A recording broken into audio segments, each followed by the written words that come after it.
Hello there.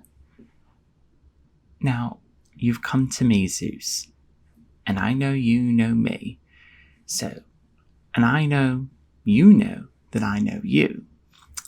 So I think that we both understand that you're here for a new animal.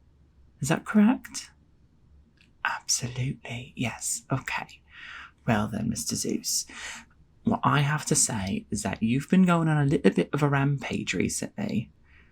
Yeah, I know you don't really like hearing about it, but before I get to designing a new animal for you so you can go shag another woman, perhaps you should understand that, you know, there is such a thing called romance. There is such a thing as, perhaps speaking to a woman and, wooing her in a traditional sense, instead of, showing up as some animal or another of my own creation for you, because we all know you do not have the brains to create an animal all on your own. And then you're over here and you're here telling me that romance is not an option. Yes, okay. Well, if you're dead set on doing this, then you may as well give me some money so that I can make ends meet, and I'll create an animal for you. Absolutely. Okay, well, I just wanted to go over some of the but some of the animals that we've created together. So, I know that you've seduced someone by being a bull before. Do you know, when you were said bull, do you know what was so attractive about a bull? Sort of big, strong. Okay. I think that's pretty okay. Alright, and then I know that we created a thing called a swan. Now swans, it was a little bit of an interesting thing, right? Because I sort of accidentally stretched out the neck, and then you thought that was really interesting, and so we sort of kept that. Is that something that you did that help with the seducing? Okay. It was a big help. So sort of big neck. Alright. And I know that, the closest you've gotten to actually talking to a woman was when you were a satyr. Now, when you were a satyr, I do think that you leaned into sort of the Satanness. You sort of gave them a bad rap. You don't know what that means. What I mean is that when you were a satyr, satyrs did exist beforehand. That was not a full creation of my own. But when you were a satyr, I've had many a complaint from other satyrs that were saying that now people associate them with all manner of uncouth, behaviors. And I would hazard a guess and think that perhaps something you did when you were a satyr got them into that state, made people think that perhaps it was their fault. So, I don't know. I think you should just be a little bit careful, is really all I have to say. Alright, so, satyr, really the horniness. The horniness was the thing? Okay. Okay. Now, one of my favourite things that we created together was an eagle. Definitely there is a sense of patriotism when it comes to the eagle. I know I can sort of see it in the future. There's going to be a nation that uses an eagle to demonstrably cause harm upon other nations, and they'll be like, well, it's because it's freedom. But regardless, the eagle is really big. And I think that's a common theme. Big is a very common theme that I've noticed.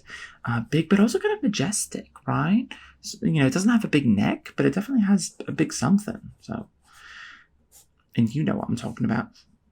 Now, one of the things that I think was really interesting was when you were a snake. A snake was very, very popular. Particularly for the types of women that were very lonely. I think a snake was just the right tool for them. And I know that you really like it when you are used as a tool, but you do have feelings, Zeus, and I do think that you run away from your feelings sometimes, and it's really unhealthy. It's a bit unhealthy, Mr. Zeus. So I'm just saying, perhaps a little bit of therapy. Okay, I've suggested therapy before to you, Mr. Zeus, and you have not liked it, no matter how many times I've brought it up. So I'm just going to table that discussion for later. Okay, now, those are the most recent animals. So we'll just go ahead. I do have a few sort of inspirations, let's say, that I think we can sort of create a new animal together. So let's just talk about the general body type. Everybody loves a body type. Everybody loves a body. Everybody loves a body type. Everybody loves a being. And, some people might say that the people you are seducing, because it's not always women, Zeus, you know that, but the people that you're seducing tend to see the soul within the animal. And, I do think that perhaps it's a bit immoral what they're doing, but it's also very immoral what you're doing. So it's a bit of a grey area, really. So let's just see what kind of animal bodies we can look at and think, that might be the way to go, and that might be a little bit attractive to a human person. So here we've got a few options here. Let's just start up here. This is the sort of aquatic row, I would say. This one over here, I'm thinking of creating. So you remember, big was a theme among your previous incarnations. So I would say that if you wanted to be something like a huge fish, right? Really huge. You don't really have teeth. They're more like brushes in your mouth. It would be really good. You could give the person a really good scrubbing. Just like sort of having them go through the teeth. You would be an aquatic animal. However, you would breathe oxygen. You would breathe air. So you just have to keep to your hold your breath. But it's actually really good, because if you're going down on someone, holding your breath can be a very, very good, tool, a really good skill to have, So I'm thinking of calling it a whale, this sort of calling it a whale. Sort of big, ginormous, something that would incredibly, essentially dwarf the person, and then they would be struck by your majesty, really. So, next, let's talk about this little creature here. Now, this creature might look like a sort of aquatic animal that you are a little bit aware of. I believe they're called penguins. But this is not exactly a penguin. It's any animal that uses the highly seductive technique of waddling. I think waddling is a very underrated. It's very underrated waddling. If to instill a waddle into a woman, I think there's nothing more grand. So, in terms of this animal, I would say waddle is very attractive, very influential, and it's one of the few aquatic animals that can achieve the sort of waddle necessary to approach a person. Now, this one over here is a bit interesting. This is, I took inspiration for this little creature, not from an actual aquatic animal, but actually from, so you know what a purse is? Yes, a purse, like something that you hold, you have things in it. There was a trend, perhaps years ago at this point, but many years ago, but there was a trend where it was kind of funny to have a purse that could act as a weapon. You'd put little spikes on it, and then you could just snack your pursuers and be like, you will not get a hand on me. So what if the thing that seduces you acts as that sort of purse, right? Like it's a fish, but it has spikes on it. It could blow up into a little spike, and then just you toss it at someone and they die.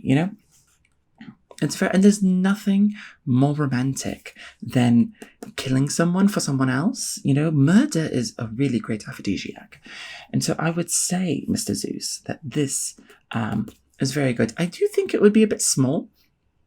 But just because you're small doesn't necessarily mean that there is you don't bring anything to the table, right? I do believe that you seduced someone as a very small creature before, and you'd make do with what you have. I know that. So let's just say that this is another one of my favorites. Now, this over here is this was inspired by a sort of darkness, right? What if there was a fish with a light? And there are a lot of humans that are afraid of darkness. And it's a very interesting thing, Mr. Zeus, because, you create thunder, you create lightning, and you strike down, you create light, and it can be very frightening, right? But they're also frightened by darkness. They're frightened by just the concept of not being able to see, which, to be fair, is ridiculous. Because just because you can't see doesn't necessarily, you'd think that a blind person would be afraid all the time because they can't see, but they're actually quite they're fine. So it's something about people that can see, but find themselves unable to. It's the that fear sort of that it creates. And as you know, because Mr. Zeus, I know you're a big fan of sort of slasher movies. I do know that that when someone is afraid, it can create a bit of tension, because you'll be able to use that fear and tension to turn it into sexual tension. There's some like grubby teeth, you can see, and then the light, right? You can provide a solace in the darkness, right? With this right here. See that? Perfect. So I really do think that this is a good option. However, I do think, I haven't quite come to terms with the fact this is a creature that I specifically designed to be really deep in the sea. So when you bring, if you decide to become this creature, this sort of lanternfish sort of being, they weren't designed to be in the atmosphere of air. So they're going to really blob up, they're going to look a bit more unsightly. So you could, there's if you wanted a little bit of a challenge, Mr. Zeus, I do think that this is going to be one of those things. Now, moving on from the aquatic animals, we do have these sort of mammals over here, right? So we'll start over here. This is sort of an awful depiction of a cat. I do think, so that in terms of the inspiration for a cat, cats are obviously very slinky. They love to just sort of move around. And of course, this is inspiration, right? This is just the body type. There's still other things that we're going to have to discuss with a little bit later. So in terms of this animal, sort of inspired by a cat, I would say that, what else is there to say? Cats are wondrous creatures. They're very agile. They can jump really high, and they always land on their feet. And to be honest, if you're pursuing someone and you get shafted, you get punted, I would say that perhaps landing on your feet is probably one of the better qualities to have. There is something I must discuss when it comes to this row, and particularly because cats are going to be one of the, if you do go with sort of a cat-like body, there is a growing nation within the human world. I think they're called furries, and they're, let's just say that they like an animal. So you would do really well there, Mr. Zeus, if you wanted to go to them. However, you would have to anthropomorphize. Do you know what that word means, anthropomorphize? Okay, good. So you would have to anthropomorphize some of these animals because they don't really like the look of an animal. They just like some of the features. Kind of like a satyr. A satyr is probably the world's first furry, and it I must say, the satyrs were not very happy about, the creation of the nation of furriness. However, it is kind of your fault, Think about all the different animals you've been and how many people you've been with in animal form. I mean, that's between you and the people, but it's just something to think about, right? So moving on, there is, of course, you can be a mouse. This little being here is a little mouse. I think a mouse would be really good because, one, you're very small. You can run away very easily. I know you're Mr. Zeus. I know that you can create lightning. You're very, you're very strong and very powerful. But sometimes you want to appear a bit demure. You want to be a bit, soft. And I would say that being a mouse, something that, could easily be crushed, is something where, there's a bit of cuteness, a bit of play involved, a bit of foreplay in the, cat and mouse, right? So if you wanted sort of someone to see you in mouse form and to be attracted to you, you'd have to sort of go through a lot of hoops, but just merely being a mouse that is brave, I think, is going to be very attractive. Confidence does wonders. So moving on from the mouse, you do have over here, this is a very interesting depiction of a mole. And so with moles, what I think is very interesting about them is that they can very easily burrow, right? And so this in particular, sort of the inspiration of a mole, is the reason why they're very good is because, how do I say this without being uncouth, Mr. Zeus? Because I know that you despite the fact that you're very horny, you like to sort of be a little bit choice with your words. So let's just say that the skill set that involves burrowing can be used with human bodies to create a distinct pleasure that some people might enjoy while others might find horrifying. There you go. Do you catch my drift? Okay. So this last one over here, this one, if you wanted to sort of create a sort of mysterious sort of fox, dog, sort of body, I think that would be very helpful because unlike a cat, a dog is very inflexible, but it's very dominant, right? And please do not tell me, Zeus, that you've fallen for the sort of alpha, beta, gamma, sigma nonsense. That's been debunked for a very long time. Yes, since antiquity, it's been debunked, right? So you should know that, Mr. Zeus. You are a god. There's no excuses for you to be ignorant. You are a god. So I would say that what's really helpful about it is that there's a sense of trust that comes in with being a dog that will honestly get you people just to trust you very quickly. Now, is that manipulation? Probably. On the other hand, I might say that this whole situation is morally grey, or in fact morally bankrupt. So really, if you wanted to manipulate someone, is that any more morally bankrupt than the mere idea of presenting yourself as not yourself, but instead as an animal that is lesser to the person you're trying to woo? Who's to say? So next, of course, I wanted to bring this back right here. I don't know if you can see that. That is an ant. Now, I know, let's just see here. I know that the last time you were an ant, it was when you seduced, I think it was Medusa? Not Medusa, Medusa.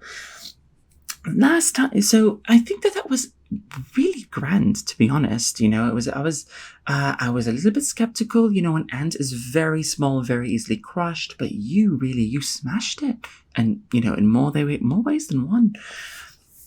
So to be honest, I think that you should bring back this ant nonsense because I don't know what you did, but you made use of all 6 appendages.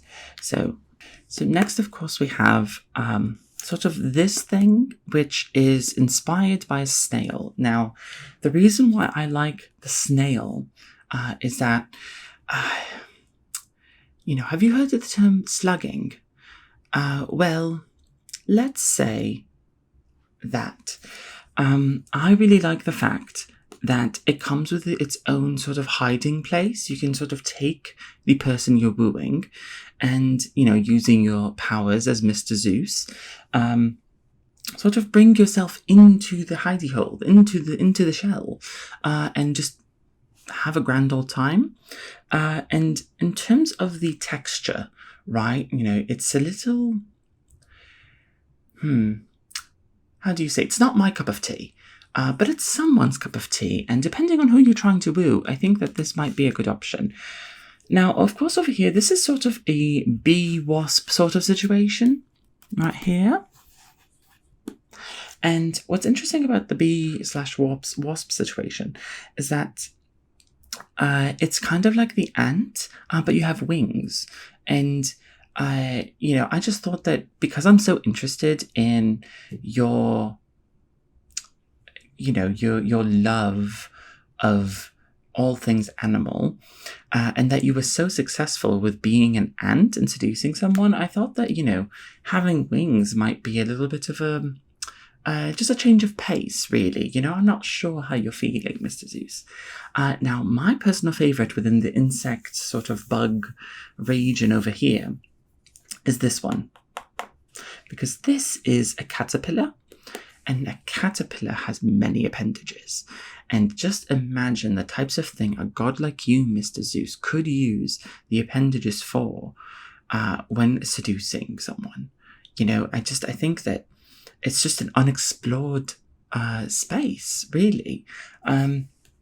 Now, of course, you do have the fact that you're a little bit slow, and, there's nothing really stiff about a caterpillar. And, sometimes you do want something stiff. Sometimes you don't, but sometimes you do want something stiff. And I would say that if that's the case, that you would, you wouldn't go with the caterpillar. The caterpillar is something more of, if you're thinking of providing the pleasure as opposed to receiving the pleasure, I think that might be helpful. So this last row over here is going to be a bit interesting because it's not really animal based. Now I wanted to bring up the fact that perhaps you wanted to show up as a human. Now, why would you want to do that? Where's the fun? You have been doing this for a long time. You've been so many different animals. We've created so many different animals. But what if you were a human, Mr. Zeus? What if you wanted to be, having a human body? It is different than your god body, but it's the closest to what you actually exist as. And I must say, you're proper fit, and you have to understand that you bring something to the table, just as you are. You don't have to approach. Okay, all right, I can see you getting a little bit irritated. This is just not how you work, and, you've decided that being morally bankrupt is more important to you than perhaps having a bit of self-confidence. So I'm just going to leave that. Now this over here, this looks like a blob, but instead, I was thinking you could show up as an apparition.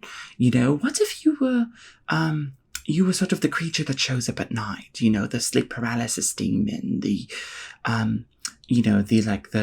the creature out of the corner of their eyes, it's quite, it's that fear factor, but the dial turns up really high. There's nothing that's more sexual than fearing for your life. At least that's what a lot of people say, very toxic people, but, what sometimes toxic people can be a great source of inspiration, particularly if you're trying to do something morally bankrupt. So, just if you wanted to be an apparition, I think that, you have the power to be that, and that would be sort of a new sort of adventure for you.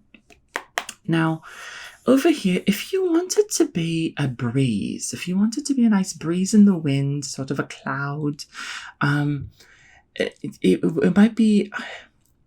It might come across like all you're doing is aiding people in the sinful act of masturbation. But to be honest, it's not, because you are involved. Most people say that you need to make room for Jesus, but we both know that you, as Mr. Zeus, you are most important. So it's one of those things where if you wanted to be in multiple people's lives, if you wanted to sort of have a more polyamorous relationship situation, because we all know that despite the fact that you, of course, seduce many a person with your sort of your animal antics, you only go from one person to one person. You don't really do the polyamory thing, right? I do think that this could be your soiree into your soiree, foray. What's really the word, Mr. Zeus? I don't really know. But it could be your stepping stone into the world of polyamory. And of course, over here, why don't you become an inanimate object? A bottle, a file, a mortar and pestle. Oh, a pestle would be really good. I do think that it's an untapped potential there. Of course, it would be hard for you to sort of move. You have no appendages and you have no muscles or bones, but it's all it's all part of the imagination. You are Mr. Zeus, after all. You have some powers to deal with that fact, So there's some options here. So here are your options that I think would be very helpful for you to sort of to help seduce a human.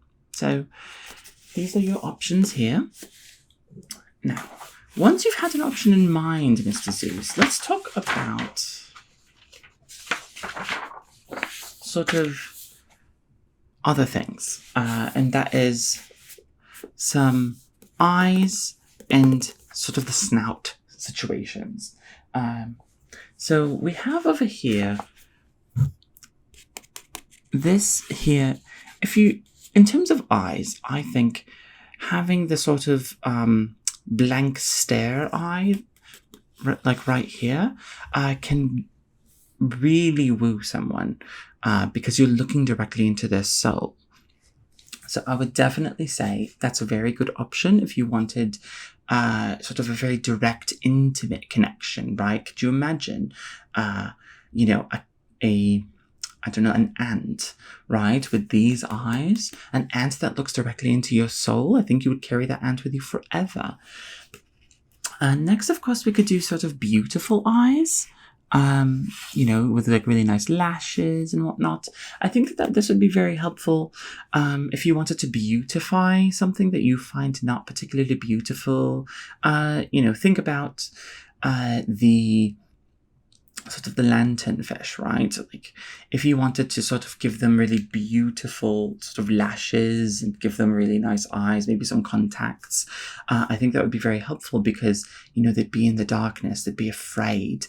And then, your little bauble turns on and the light casts upon your face and it's, large lashes open up and it's just a beautiful eyes and horrifying teeth. I think that would be grand. So, next, of course, we have these dual pair of sort of angry eyes and sad eyes. Here, let's see if you can get a good look at these two right here. Sort of angry eyes and then sad eyes. And the reason why I think this is going to be helpful for you is that if you wanted to put a bit of an edge on an animal, angry eyes, but if you wanted to give them a bit of pity, if you wanted someone to look upon them and feel a little bit soft, a little bit like, oh, they're hurting, the sad eyes could be very helpful. A mouse with sad eyes, classic combination. But think about sort of caterpillar with angry eyes. I mean, that's just funny, isn't it? Okay, and then next, of course, here, this one is interesting. This is the ditto eyes. You would essentially take the eyes of the beholder and reflect them back at them. This is very good eyes, particularly for the very narcissistic. Do you know what narcissism is, Mr. Zeus? Okay, yes, you have heard of narcissism. Your siblings were telling you that you are narcissistic. Well, I'm not here to tell you. Otherwise, that is for you in therapy. I'm not going to stop just because you get annoyed, Mrs. Zeus. We've been friends for a very long time. Now, this is very good for if you wanted to approach someone with a little bit of narcissism. They're not going to look at an animal and think of the animal, but they're going to think of themselves. And so if you reflect their own soul back at them, they might, it might arrest them. It might make them feel a little bit strange because suddenly they're looking at themselves, and over here, this one's a bit interesting. This is, if you wanted to give an animal sort of a camera lens, I think that would be very helpful for if you wanted to capture many moments.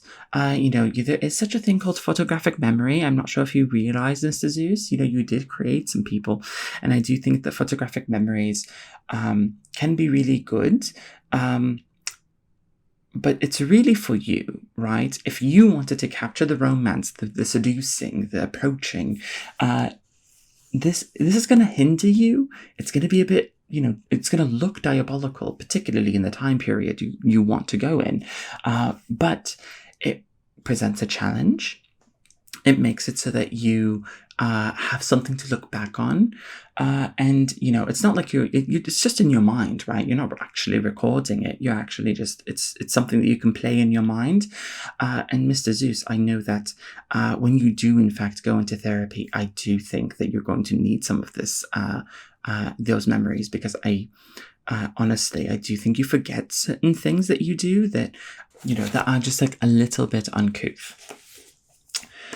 Next, of course, here we have an anatomically correct heart. This is for heart eyes, right? What if we created an animal, but instead of eyes, they had beating hearts that sort of gave them the blood that they needed? I think this would be very helpful because it would create a sort of, what's the word? They'd be a bit, not sad, oh gosh, Mr. Zeus, I'm so sorry. I cannot think of the word. But they would be weak. Weak. That's the word I'm looking for. They would be a bit weak. They'd be a bit pitiful. They'd have to, the person that's looking upon you would think that there's something wrong with you. And so they'd have to take you in and nurse you to health. Now, of course, they wouldn't be able to nurse hearts outside of the eyes. But what's interesting about it is that there is a lot going on in an anatomically correct heart. And if you are trying to seduce perhaps a doctor, an herbalist, right? An apothecary, someone in the healing arts, I would say that they would find this very fascinating. And so they'd have to spend a lot of time with you. It's a way in. In terms of, animal bodies that you could add these heart eyes towards.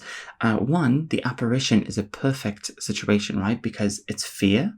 They're not sure if you're really there, but then there's heart eyes, right? And so they want to find you, they want to figure out what's wrong with you. You could also do it for like a sort of a cat or a dog.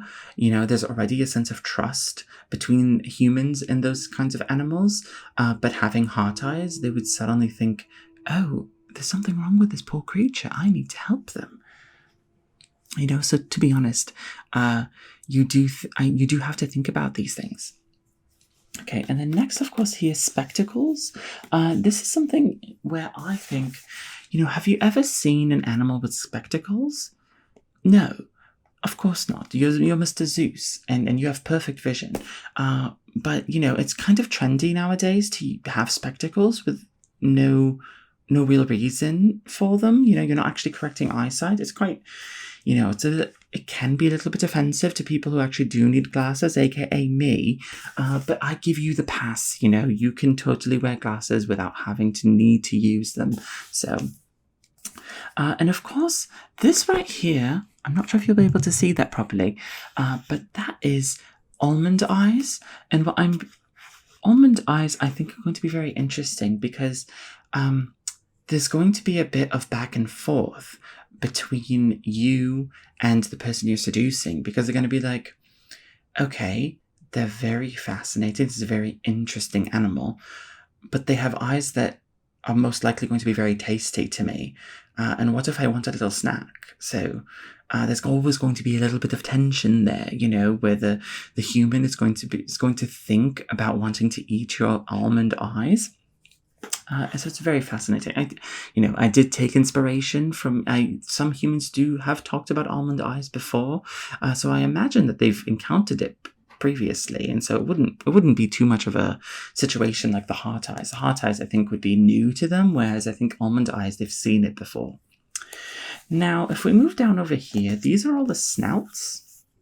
If you wanted to have sort of like a bill, like a duck bill, imagine like a cat with a duck bill, that would be very funny.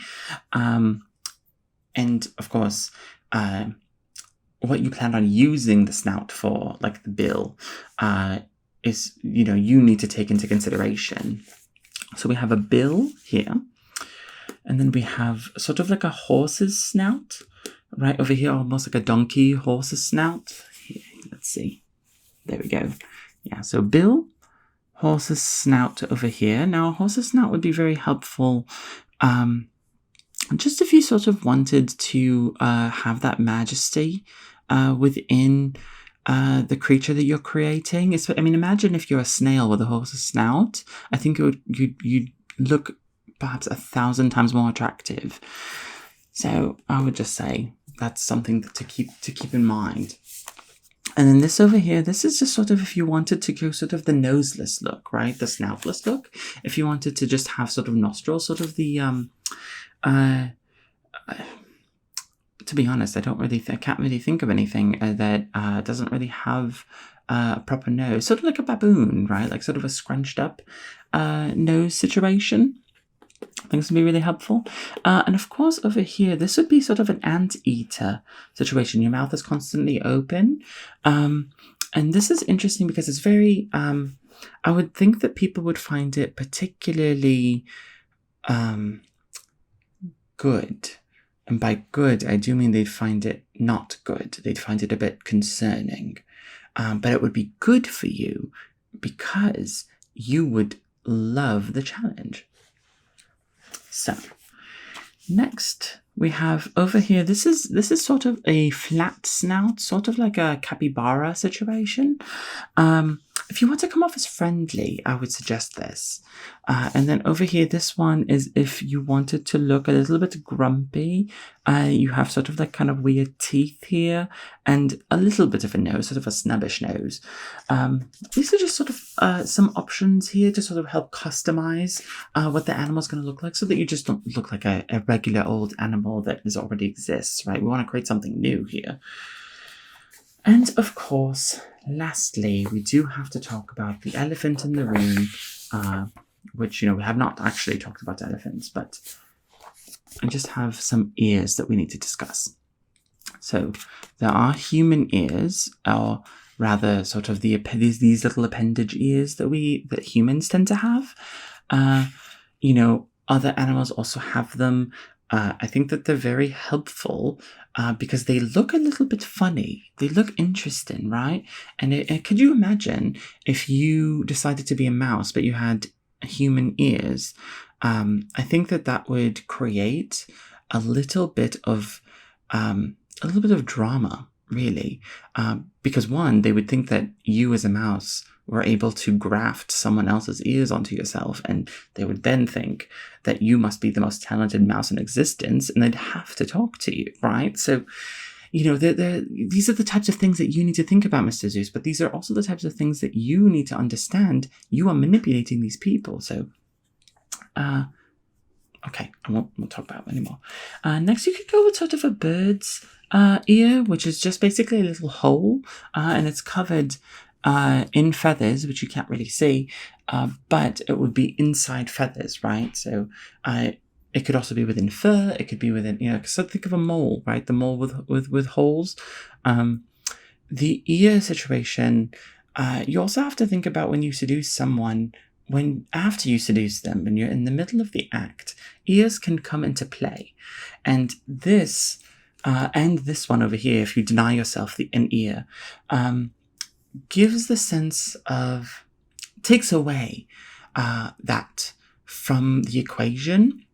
So if you were finding yourself if you're not really into sort of playing with the ear sort of situation, I would say that these are good options. This is if you want to hear, and this is if you don't want to hear. And then this one over here, this is more like a donkey's ear. It's just sort of like a little pointy thing at the top of the head. Not like just sort of like a pointy small ear that has really good control. Think of a donkey. I think it would be very helpful because you can create a lot of different shapes. You could use it for a lot of different situations. You could, and you would have like absolute control over it.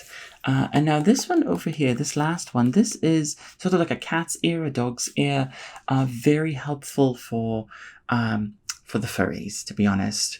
I do think that furries really enjoy sort of the ear of the animal that they're anthropomorphizing. So I do think that if you wanted to approach that kingdom, this would be one of those options that you would have to have, sort of an ant with cat ears, or a snail with cat ears, dog ears, a fox ears. It's just one of those things that you have to think about. Yeah. Okay. Oh, right. And then we do have this last one right here. This one, it's sort of like it's a horn that picks up the sonic waves in the air, and then it vibrates and enters your body, and then you can hear, right? This is very good for if you really wanted to be sensitive to sound. If you're trying to approach sort of a shy, soft person who doesn't speak very much and they mumble a lot, this would be very good if you wanted to pick up on a lot of what they're saying without asking them to speak up.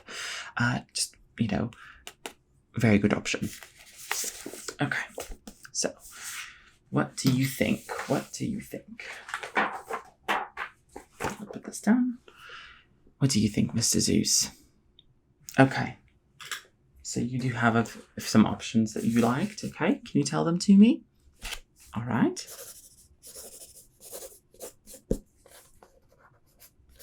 And then we'll add, okay, so that you want that type of eye with that snout, absolutely, and that kind of ear. Of course, I can mix and match some of them if you're not happy with that snout that you picked. I can definitely do sort of, a half bill, half capybara snout situation. Okay. Okay. Absolutely, Mr. Zeus. Now, it will be ready for you in a little bit, so please have a seat. I'll bring you some tea and, just have a grand time. And I do have another guest here. They are very kind, and they might come and sit next to you and talk to you. If you could just humor them for a little bit. They might introduce themselves as a doctor. Do not worry. They're they just fancy themselves a doctor, a doctor of sort of mental health situation. It's definitely not a therapist or anything. So just enjoy yourself while I take care of this, and you can go ahead and go seducing soon, okay? All right then. Bye-bye.